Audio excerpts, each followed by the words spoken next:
Welcome to the Craft of Coaching podcast, where we dive into what it truly takes to become a skilled, confident life coach. I'm your host, Kate, head of the CLCC, or Certified Life Coach Collective, an ICF-accredited Level 1 coach training program. We combine courage, coaching, and community to offer you more than just a training program, but a life-changing experience where you use your own personal transformation as the learning ground for supporting your clients. On this podcast, we explore how you can use coaching skills to support your clients or expand your own growth, all grounded in evidence-based coaching practices. Learn more about our program and get free resources for becoming a life coach at teamclcc.com. And now, here's today's episode.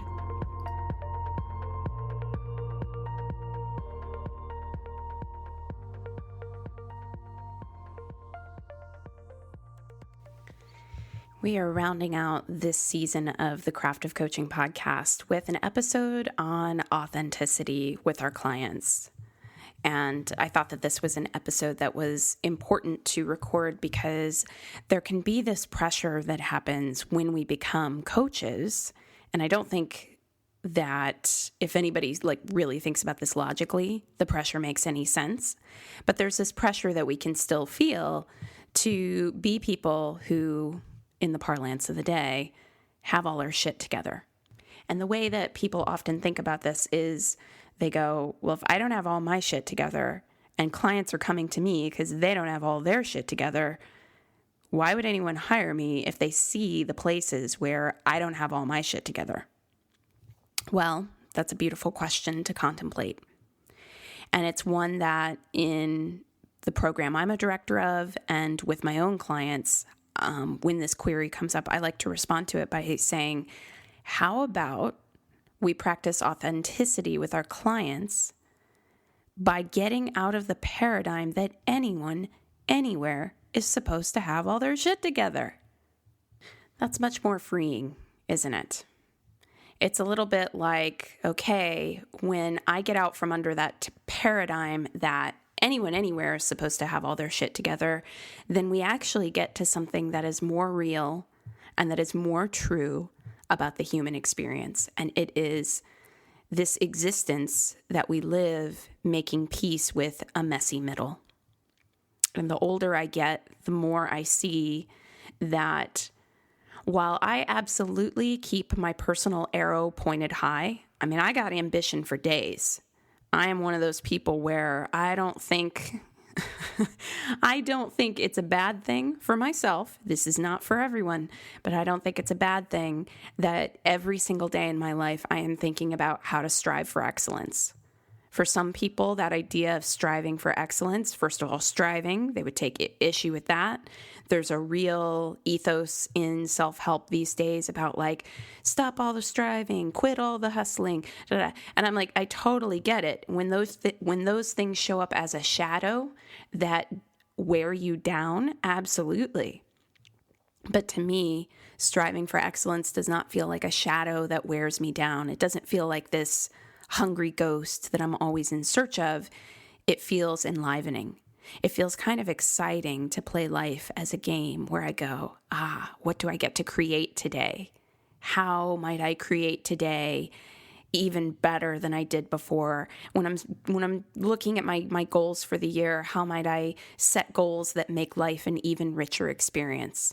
And it's not just about goals. It's about the micro movements in between, because integrity in particular is seriously important to me.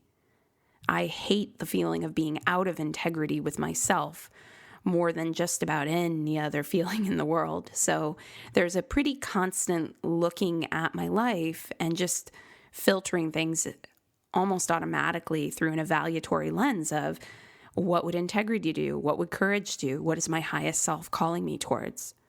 And I can colloquially call that striving for excellence, even though it feels more enlivening than it does striving.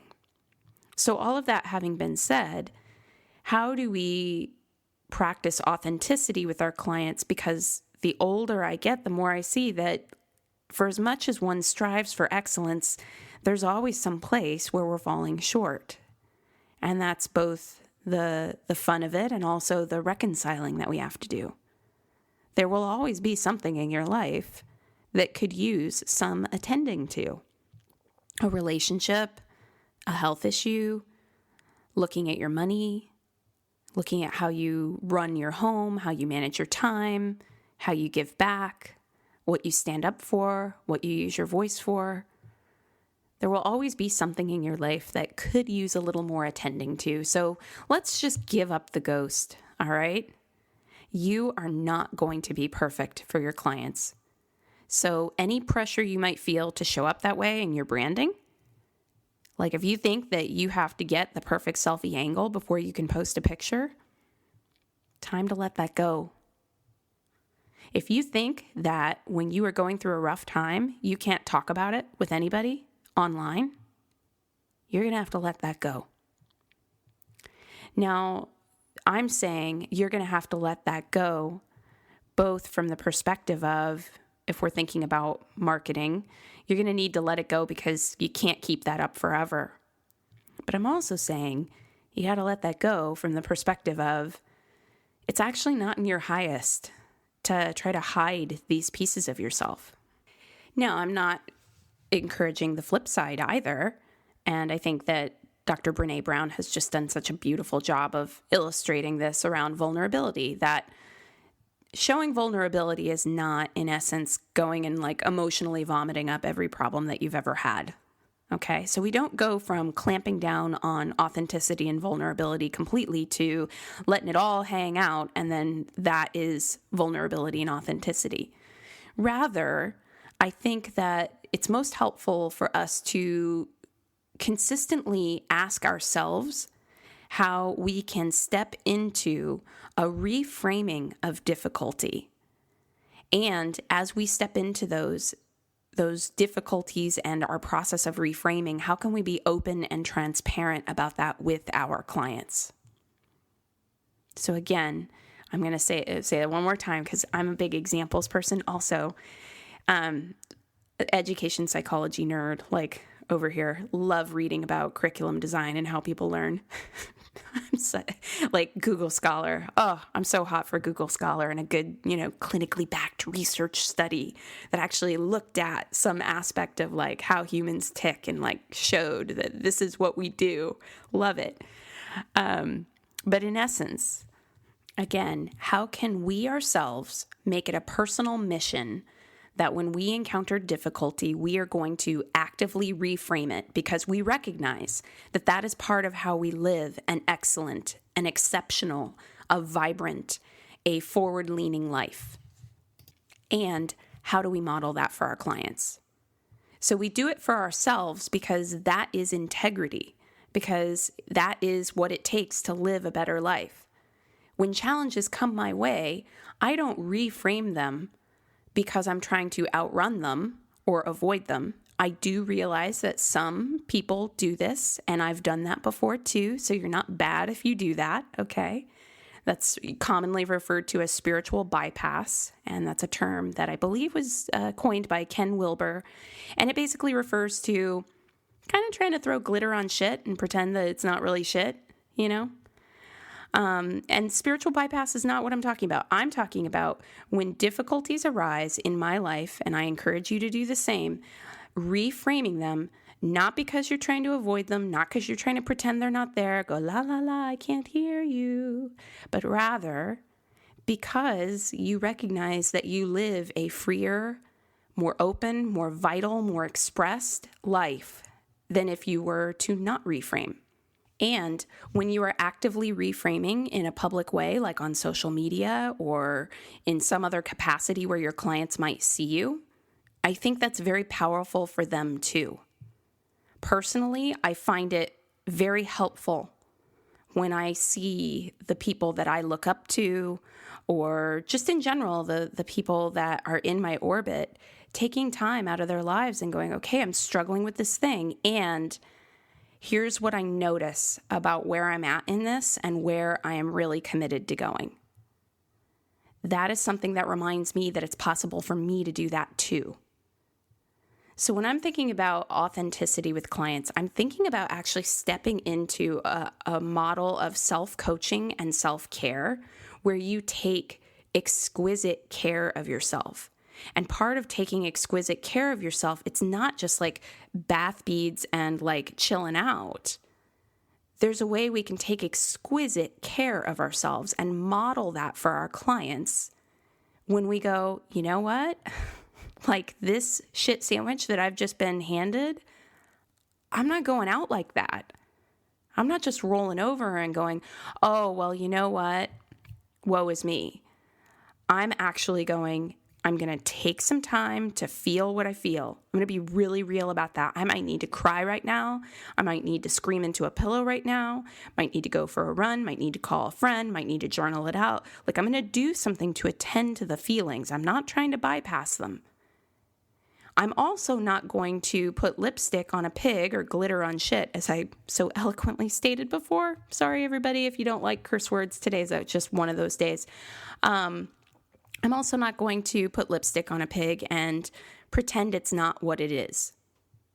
Like I look around at the world right now and I see the news headlines and I'm not going to sit here and just go, you know what, I'm sure it's all going to work out for the best. No, there are some shenanigans happening politically right now. It is not right. It is not okay. It does upset me to see it. And my votes, my dollars, and my volunteerism are going to go to changing those things. And I will consistently say and model my actions, pattern my actions in the direction of there is hope for change. There is a way to make it better. I am not going to look at oppressive systems and just roll over and go, oh, well, you know, okay, what are you going to do? It's the system's too big. It's just all too much. No, I'm going to feel my anger or despair or whatever my feelings are and strive for that excellence. Strive for, I will stay committed to, there is a way to make this better. There is hope. There is change. There is something. I don't know what's coming, but that is how I'm pointed. That to me is one way that we might practice authenticity with our clients. Very real things happening in the world that could bother someone, and we're going to be really real about how those things impact us and what is it that we want to do with that, and how do we show that and be open and transparent about that. I'll just give another example since I got the examples today. At this moment, I am in the process of moving to another state as of recording this in spring of 2020. I'm moving from California to Nevada, actually. And that has involved selling our home and a new home in another state and a lot of phone calls and a lot of documents and a whole lot, as you can imagine. I've got my kid with her own process around it because she's a little teensy tiny, and she, you know, she's feeling nervous about a couple things. And I'm feeling nervous about how it's going to go for her. And I'm feeling nervous about how it's going to go for me and for my husband. Are we all going to be happy there? Who are we going to meet? How's it going to go? So there are all these things that are coming up. And then on top of that, I got a cold. You might even hear it in my voice today. I've got a little bit of like voice happening here. And I don't like it. I don't like that I'm feeling sick. I don't like that my to-do list feels a gazillion miles long. I don't like those things. And I can talk about those things here, and I can share with you, and I can share with people online, and I can share with people on social media right now, right here. It's really hard, and I understand that this is just how transitions look. This is it. I mean, I've done a couple transitions. I've actually lived in a couple of different states in my lifetime around the United States. I've always seen it go basically in this way. The parts of you that don't want anything to change, the parts of you that are like, oh my God, can we just get the change done already? Can I just like bypass all this other stuff? The parts of me that are aware that if I rush to bypass all the last goodbyes and really savoring my time here, that if I don't savor it, later I might go, oh God, why didn't I spend more time? Like, it's a mixed bag. And that's the human experience. Not perfect. Like perfect would probably be just nothing but a buoyant adventure. And I'm not even stressed. I just made a to-do list. Nope. I don't think life works that way. I'm a human being. I am absolutely behind the decisions that my husband and I came to around why we wanted to move. We are in choice around why we're moving. We're celebrating the hell out of a lot of things because there are a lot of things that we're really excited about. And literally as of the day I'm recording this, officially got a text from my realtor that escrow is fully closed, and I am sitting here recording this episode in a house that I no longer own. And that feels weird. That feels totally weird. I'm just sitting here right now. And there are going to be parts of me that are going to get sentimental. I live in Northern California currently, and it is such a beautiful part of the world. There are things that I thought living here would be, and some of those things did not pan out, and that's sad to me. It's like giving up on a dream or letting go of a dream. And also it's recognizing, again, this is all the complicated mix of things, that the dream I had was not location dependent, and that actually moving to our new city is going to really afford a lot more room in a lot of different ways for the dreams that I had, that my husband had, the dreams we had for our daughter. And so those dreams aren't gone. They just aren't location dependent.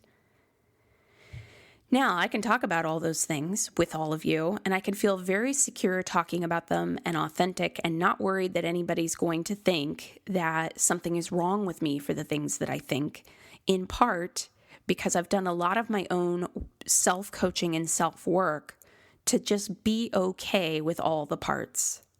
And so that is the thing that I want to really wrap up today's episode by asking anyone who's listening to contemplate.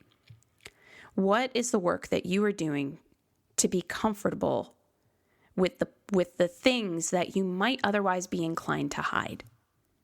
So in other words, if you know that you have built a coaching practice around helping other people with their creative process, and yet you are neglecting your own creative process, you might be inclined not to be very authentic with your clients because deep down you kind of know, oh my gosh, I haven't been really tapping into my own creative process. Ugh. Well, it's time to attend to that. It's time to realign with your integrity around that. You might be someone who is a relationship coach who has just recently gone through a divorce, or maybe you're a dating coach, but you've never been married. And maybe your critic comes up and is like, what kind of dating coach are you going to be? You've never even been married. So how do you know that you really are able to help your clients find their life partners? And it's like, okay, it's time for you to look at that critic voice, because the critic voice is wrong.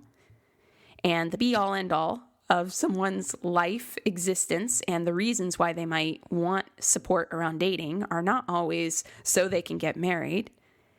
And I can toss that off to you pretty easily because that's not the thing I'm hooked the most by. My point is, whatever the thing is that hooks you, the thing that you feel some shame around, the thing that you can't quite look yourself in the eye over, take it to coaching. Receive coaching around this. Write those things down and then go after transforming them like your hair is on fire and you need water. And that is a really bold statement for me to make. But here's the thing. I don't think your clients deserve any less. And you can really only take them as far as you yourself are willing to go. But even bigger than that, I think you don't deserve any less. It's not necessarily how can I be authentic online and elsewhere when clients might see that I'm flawed. I think the bigger question to undertake for life coaches is, how can I be authentic with myself? Because that's where it all begins.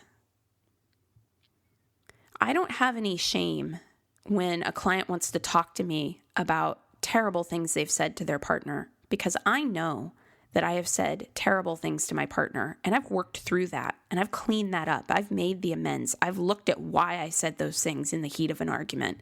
I've gone to the couples counseling. I've looked my partner in the eye and said, I'm sorry. I've looked myself in the eye in a mirror and said, I'm doing better. This is non-negotiable. Respect is non-negotiable in this relationship. I have made mistakes with friends. I have made mistakes in my business. I have had failures of all sorts. And the only time that I ever have felt any inclination not to be authentic about those failures is if I wasn't actually looking at the mistake and processing through it and reconciling it. As long as I'm processing through and reconciling the mistake, like really looking at what I did, why I did it, and what I want to learn from that so that I can move forward, I'm good. But anytime I avoid it and want to kind of push it to the corners, I'm in a hell of my own making. And I think the same is true for you if you really think about it. The things that make you want to hide are the prison you are putting yourself in. This is why to practice authenticity with clients, we have to practice authenticity with ourselves. We have to be the first ones to give ourselves some grace and some compassion. Our clients deserve to really sit with someone who knows what it's like to go to the depths of giving grace and compassion in the midst of some pretty big mistakes. But again, you deserve that. And that's why I hope that as you're a new or emerging coach, I realize that sometimes when you're first getting your business going, it might feel like, I can't spend money on coaching on top of that. Well, find someone you went to coach training with and do peer swaps. One of the biggest reasons why the design of the Courageous Living Coach certification is so heavily built around an experiential model where you have to get in there and practice coaching with one another is because community is so important. And lately I've been talking everyone's ear off about this book by Johann Hari, Hari, called Lost Connections.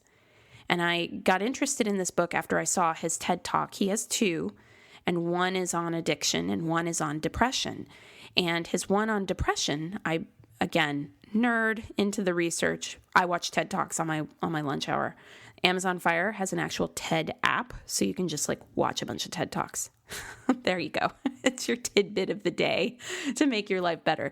So I watched TED Talks. I saw Johann Hari's TED Talk on depression, and he's questioning a lot of conventional assumptions that people have about why people get depressed and what the interventions are when people get depressed. What actually makes a difference? And the big thing that came to me when reading his book, so then I got interested in his book and read his book. And the big thing that came to me reading his book is connection. It's connection all the way. It's always been connection. And I knew that on some level when I built the curriculum for the Courageous Living Coach certification years and years and years ago. And then reading his book feels really validating because it's like social connection is so positively correlated to so many markers of well-being. I mean, they've even found that the better social connections people have, like the better physical immunity people have. It's kind of nuts. So there's this way in which I think we need to maintain an essential connection to ourselves and our own processes. And also, we need to maintain a connection with others who are supporting us along the way. So CLCC, we build in a lot of peer coaching, and that's very intentional. But even, regardless of what program you took or once you've graduated, it's like you still actually need to find those peers and swap those sessions with those peers. That is vitally important because each of you are learning from those swaps, and each of you are doing that deep dive into authenticity with those swaps. In front of your coaching peers, there needs to be a space where you're able to say, this is the place where I get stuck, where I don't have it all figured out. I've been working with my own coach, Leanne Raymond, for the past several years. And earlier this week, I was totally on the phone talking to her, and then emotions started to come up. And the emotion was coming up from this place of an old pattern that had just found, as patterns do, a new way to show up, right? Like you think you found all the ways that the pattern shows up, and then there's a new way that it shows up. And I was feeling a kind of sadness, despair, frustration, angst about the fact that this thing was coming up again. Oh my God. And that's really real. that's the thing that was coming up for me. And I look at that session just a couple days ago and I go, okay, yeah, so this is what I needed to walk through to process out yet another little piece of that. Doesn't mean that I haven't learned anything from what I've walked through already. Doesn't mean I'll always be here. Doesn't mean there's no hope for the future. Doesn't mean. But I need another human being to help me through that spot. And I needed to be able to go to that coach and show up authentically with, hey, this is the place where it still hurts. And she supported beautifully. So if you are not already regularly getting coaching sessions, please find your person who's going to hold that space for you, and hold that space for yourself. Hold yourself to a higher standard. Hold yourself to a standard of, I will feel my feelings authentically, and I will reframe in the direction of something better. I will be relentlessly committed to reframing in the direction of something better. This is not a denial of when things are hard. This is things are hard and my commitment is reframing in the direction of something better. That to me is how you show up imperfectly, authentically, raw, real, transparent with your clients. And the gift of you showing up that way with your clients will be for them the same gift that you get from people who show up authentically. When somebody else models the way for us, it gets a little bit easier to see how we ourselves are going to walk the path. All right, that's it for today's episode. Thank you so much for listening. Before you go, would you help us out and take a moment to give us a rating in iTunes, Spotify, or wherever you're listening? It really helps us get the word out to other listeners. And before you go today, would you like free resources to support your coaching journey? Whether you're considering becoming a coach or you want advanced coach skills training, access our coaching resource library at teamclcc.com. Again, that's teamclcc.com. Can't wait to connect with you. And again, thanks for listening.